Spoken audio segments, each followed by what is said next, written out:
Middelberg Pass is a real classic, offering exquisite views and rugged mountainous terrain on a mix of gravel and tar, with hairpin bends and some very steep drop-offs.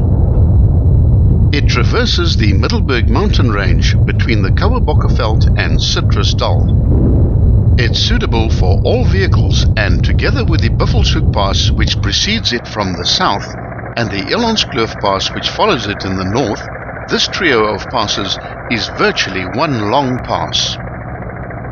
On the flatter plateau areas, there are farms peppered with citrus orchards and blue dams with crystal clear, high-quality water. The pass has a stiff average gradient of 1 in 14, with some sections which are tarred as steep as 1 in 5. Technically, the Middelberg Pass is the northern descent of the Buffelshoek Pass and vice versa. The Middelberg Pass therefore starts at the summit point where the Buffelshoek Pass ends. Getting there involves ascending a series of tight hairpin bends, and there is a small area set amongst large rocks where there is space to park 1 or 2 vehicles. The views to the east and west are vast, and if the weather is nice, a few minutes spent at the summit are well worth the time invested. Within 200 meters from the summit point, the road goes into a very sharp left-hand bend, which is almost a full hairpin. The drop-offs here are severe, and only a few small warning poles keep vigil between the edge of the road and the precipice below. The road follows the side of the mountain for a further 800 meters heading southwest, then enters a very tight hairpin which rotates a full 180 degrees to the north-northeast. This road can then be seen snaking far ahead, hugging the western slope of the mountain. The gradient eases off to 1 in 18 along this section, and the going is fairly easy, with amazing views to the west. This section is only 1.5 kilometers in length and actually climbs slightly towards the end of the road as it rises up over a small saddle between 2 mountains.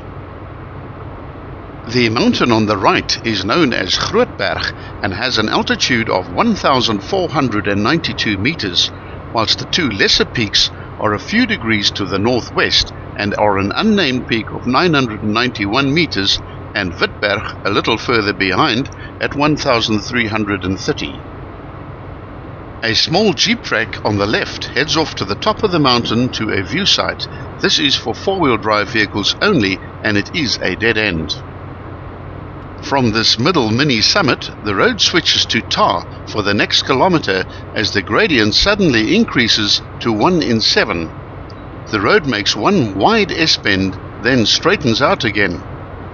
Views of citrus orchards open up on the right, far below in the valley, as the road goes into another fairly tight left-hand loop of 100 degrees.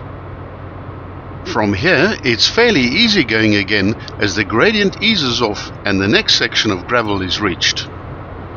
The next few kilometers of the descent are easy, with the road curving gently but persistently towards the left as the road curls through a full 160 degrees around a large mountain, whilst the Witberg dominates the skyline to the north. The farm on the right is known as Kleinplaas, and after the farm the heading goes into the south, and the mountain called Toppische Berg at 906 meters blocks the view to the right. At the entrance gates to the Elandskloof farm, the gradient increases steeply again and the road becomes tar as it bends away sharply to the right. With a new heading into the west, the tar once more gives way to gravel as the gradient eases off for the long but gentle descent into the valley formed between Toppische Berg and Meelsteenkop.